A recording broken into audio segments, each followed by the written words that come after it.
এই সে স্বপ্নের এয়ারপোর্ট, যে এয়ারপোর্ট পাড়ি দিয়ে মানুষ তার স্বপ্নের দেশে যায় শুধুমাত্র একটিই কারণ, পরিবারের মুখে হাসি ফোটানোর জন্য। মানুষ কতই না কষ্ট করে, দেশ ছেড়ে বিদেশে কত দেশে যায় শুধু পরিবারের মুখে দুবেলা দুমুঠো ভাত তুলে দেওয়ার জন্য, কতই না কষ্ট করে মানুষ। হযরত শাহজালাল আন্তর্জাতিক বিমানবন্দর, ঢাকা, টার্মিনাল 2। প্রিয় দর্শক, আসসালামু আলাইকুম। আজকে আমরা চলে আসলাম ঢাকা এয়ারপোর্টে। এটা সম্পূর্ণ এয়ারপোর্ট এরিয়া। হযরত শাহজালাল আন্তর্জাতিক বিমানবন্দরে আমরা আজকে রওনা করব বেনাপোল থেকে। যশোর জেলার সীমান্ত এলাকা বেনাপোল থেকে আমরা রওনা করব। আমরা যাব আজকে হযরত শাহজালাল আন্তর্জাতিক বিমানবন্দরে। নতুন ভিডিওতে সবাইকে স্বাগতম। দুপুর বাজে 3টা, বেরিয়ে পড়লাম ঢাকার উদ্দেশ্যে। বেনাপোল থেকে গন্তব্যস্থান ঢাকা হযরত শাহজালাল আন্তর্জাতিক বিমানবন্দর। রাস্তাঘাট এবং সুন্দর প্রকৃতি দেখতে দেখতে আমরা কিছুক্ষণের মধ্যেই, মাত্র 1.5 ঘন্টার মধ্যে আমরা চলে আসলাম নড়াইল। তো আমরা প্রাইভেটে করে যাচ্ছি, বেশি সময় লাগবে না, মাত্র 3-4 ঘন্টার মধ্যে আমরা এয়ারপোর্টে পৌঁছে যাবো ইনশাআল্লাহ। আজকের আবহাওয়া খুবই নরম, যে কোনো সময় বৃষ্টি চলে আসতে পারে। অতি দুঃখের সাথে আপনাদেরকে জানাচ্ছি, আজকের ভিডিওটা অতি কষ্টের। দিনটি স্মরণীয় হয়ে থাকবে, কারণ আমার বন্ধু আজানুর, তার বোনাই মারা গেছে মালয়েশিয়াতে। মাত্র 3 মাস হয়েছে সে মালয়েশিয়া গেছে, একটি অ্যাক্সিডেন্টে সে মারা গেছে। তাই তাকে আমরা রিসিভ করতে যাচ্ছি ঢাকা এয়ারপোর্টে ইমার্জেন্সি ভাবে। অনেক দূরের রাস্তা পাড়ি দিয়ে আমরা যাচ্ছি তাকে আনতে। আমরা যেতে যেতে কিছুক্ষণ একটা দোকানে দাঁড়াই, চাটা খেয়ে আমরা আবার রওনা দিব আমাদের সে ঢাকার উদ্দেশ্যে।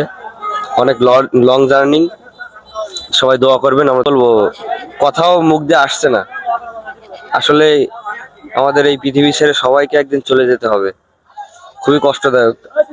আসলে প্রিয়জন যার যায় সেই বোঝে তার জীবনে কত কষ্ট, সে উপভোগ করতে পারে। নড়াইলে 5 মিনিট মতো দাঁড়িয়ে আমরা চা খেয়ে আবার বেরিয়ে পড়লাম আমাদের সেই ঢাকার উদ্দেশ্যে। পিছনের সিটে ভাইয়ারা বসে আছে, আমি তাদেরকে একটু ভিডিও করলাম। কি বলবো, দুনিয়া এমনই হয়, কেউ আসে কেউ যায়, এগুলো নিয়ে আমাদের বেঁচে থাকতে হয়, এটাই দুনিয়ার নীতি। সবাই একদিন চলে যাব এই দুনিয়া ছেড়ে, কেউই থাকতে পারবে না এই দুনিয়ার উপরে। আসার যেমন সিরিয়াল আছে, যাওয়ার কোনো সিরিয়ালই নাই। জন্ম নিলে মৃত্যু হবেই, এটাই বাস্তব। প্রিয়জন, আত্মীয় স্বজন, বাবা মা, কতই না আপন ছিল এই দুনিয়ার মানুষ, সবাইকে ছেড়ে একদিন আমরা এই পৃথিবী থেকে বিদায় নিব। যাই হোক, কষ্টের সাথে বলতে বলতে অনেকটাই বলে ফেললাম। বন্ধুরা, আমরা এখন আছি মুকসুদপুরের একটু সামনে যে ব্রিজ আমরা এখন আছি। আমরা ঢাকার উদ্দেশ্যে যাচ্ছি। তো কিছুক্ষণ আমরা দাঁড়িয়ে একটুখানি বিরতি, 5 মিনিটের বিরতি নিলাম। তো আমরা আবার গাড়িতে উঠে পড়বো, আমাদের বিরতি শেষ। আমরা আবার ঢাকার উদ্দেশ্যে রওনা দিচ্ছি। তো দেখা হচ্ছে ঢাকায়। আমরা কিছুক্ষণ দাঁড়িয়ে আবার আমরা রওনা করছি ঢাকার উদ্দেশ্যে। একটু সামনে আসতে দেখতে পেলাম অনেক বৃষ্টি হচ্ছে, রাস্তাঘাট সব ভিজে গেছে বৃষ্টিতে, পানি, রাস্তায় সব পানি। এখন আছি পদ্মা সেতুর মাত্র 42 কিলোমিটার দূরত্বে। যাই হোক, যদিও বা বৃষ্টি হচ্ছে, তবে আজকের আবহাওয়াটা আমার কাছে অনেক ভালো লাগছে, খুবই সুন্দর আবহাওয়া। আমরা এখন আছি ভাঙা টোল প্লাজার সামনে। তো ভাঙা টোল প্লাজার উপরে খুব সুন্দরভাবে লেখা আছে জাতির পিতা হযরত ইব্রাহিম আলাইহিস সালাম। তো আগে এখানে লেখা ছিল জাতির পিতা শেখ মুজিবুর রহমান। 5 আগস্টের পরেই এই টোল প্লাজার এই সামনে এই লেখাটি চেঞ্জ করা হয়েছে, খুবই ভালো লাগছে এখন দেখে। আমরা সবাই জানি যে আমাদের জাতির পিতা হযরত ইব্রাহিম আলাইহিস সালাম। আমরা আবারও 1 ঘন্টার রাস্তা অতিক্রম করে আমরা এখন চলে আসলাম আমাদের পদ্মা সেতুর টোল প্লাজার সামনে। এখন ড্রাইভার মামা পদ্মা সেতুর টোল দিবে। আমার সঠিক জানা নাই যে টোল কত করে নেয় প্রাইভেট। আপনারা হয়তো অনেকে জানেন যে কত করে নেয়। পদ্মা সেতুর টোল দেওয়া শেষ, আমরা এখন পদ্মা সেতুর উপরে ঢুকে পড়েছি। বন্ধুরা, আমরা এখন পদ্মা সেতুর উপরেই আছি, আপনারা দেখতে পাচ্ছেন। তো আমরা দুপুর 3টার সময় রওনা দিছিলাম, এখন বাজে 6টা, সন্ধ্যা 6টা। তো 3 ঘন্টায় আমরা পদ্মা সেতুতে চলে আসছি। তো আমাদের আর 1 ঘন্টার মধ্যে আমরা আমাদের এয়ারপোর্টে পৌঁছে যাব। তো আমরা এখন পদ্মা সেতু পাড়ি দিয়ে 1 ঘন্টা অতিক্রম করে আমরা ঢাকার ভেতরে ঢুকে যাব। পদ্মা সেতুর রাতের দৃশ্য কেমন লাগছে আপনারা কমেন্টে অবশ্যই জানাবেন। পদ্মা সেতু অতিক্রম করে আমরা এখন 1 ঘন্টার মধ্যে ঢাকার ভিতরে পৌঁছে গেছি। আমরা এখন এয়ারপোর্টের দিকে যাচ্ছি। এয়ারপোর্টের দিকে যেতে গেলে অনেকটা জ্যাম অতিক্রম করে আমাদেরকে এয়ারপোর্টে ঢুকতে হবে।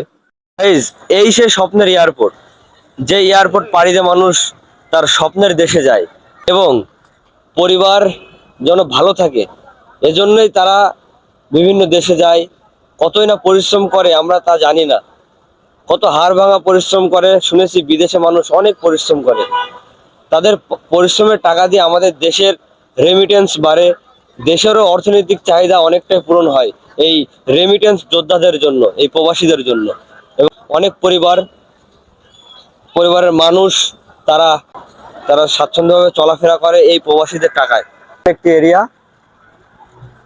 লাখ লাখ মানুষের কোলাহল, শত শত মানুষের ভিউ। এখানে প্রতিদিন বিভিন্ন জেলা থেকে, বিভিন্ন গ্রাম থেকে, বিভিন্ন বিভাগ থেকে মানুষ প্রতিদিন এখানে আসে, তার পরিবার, আত্মীয় স্বজন। অনেকে প্রবাসে থাকে, প্রবাস থেকে আসে, তাদেরকে সুন্দরভাবে ফুলের তোড়া দিয়ে বরণ করে নেয়। এবং অনেকের আত্মীয় স্বজন প্রবাস থেকে মৃত আসে, তারাও শোকাহত হয়ে এখানে আসে। আবার অনেকে এখান থেকে প্রতিদিন এই বাংলাদেশের আন্তর্জাতিক হযরত শাহজালাল আন্তর্জাতিক বিমানবন্দর দিয়ে অনেকে বিভিন্ন দেশে এখান থেকে যায়। বাংলাদেশের সবচেয়ে বড় একটি বিমানবন্দর আমাদের এই বিমানবন্দর। আপনারা সবাই ভালো আছেন, আপনাদের দোয়ায় আমরাও ভালো আছি। এই বন্ধুরা মিলে চলে আসলাম ঢাকা শহরে একটু আনন্দ করতে। এই দেখছেন এয়ারপোর্টে চলে আসলাম। জানি না কতটুকু অনুভব করতেছি আমরা। সবাই দোয়া করেন আমরা যেন ভালোভাবে বাসায় ফিরতে পারি, এই আশাবাদী করে আপনাদের সবাইকে সালাম দিলাম। আসসালামু আলাইকুম। ওই দুই ভাই আসছে মালয়েশিয়া থেকে, তো লজ্জায় আর দাঁড়াচ্ছে না, বলছে ভাই খুব পেরেশানির মধ্যে আছি। পাক্কা 6 ঘন্টা জার্নি করে আসছে, অনেক কষ্ট হয়ে গেছে ওনাদের। তা বললাম ভাই একটা ভিডিও করি, দাঁড়ান। না, ভাইরা বলছে ভাই অনেক দূরে যাবো, তো এই জন্য আর দাঁড়াই নাই। ওনাদের কেউ রিসিভ করতে আসে নাই, বলছে কিরা আসবে, কেউ নাই। মানুষের কান্নাও দেখতে হয়, আনন্দও দেখতে হয় বিমানবন্দরে আসলে। এখন বাজে 11টা, 11টা বাজে না মামা? এখন বাজে 11টা। ফ্লাইট বিমান ল্যান্ড করবে হচ্ছে আপনার 12:30টায়। তো ওখানে ওনার লাস্ট রিসিভ করতে মোটামুটি 1-1.5 ঘন্টা লাগবে। তো আমরা 2টা-3টার দিকে রওনা করবো ইনশাল্লাহ। তো সবাই দোয়া করেন আমরা যেন ভালোভাবে সুস্থভাবে পৌঁছাতে পারি আবার বাসায়।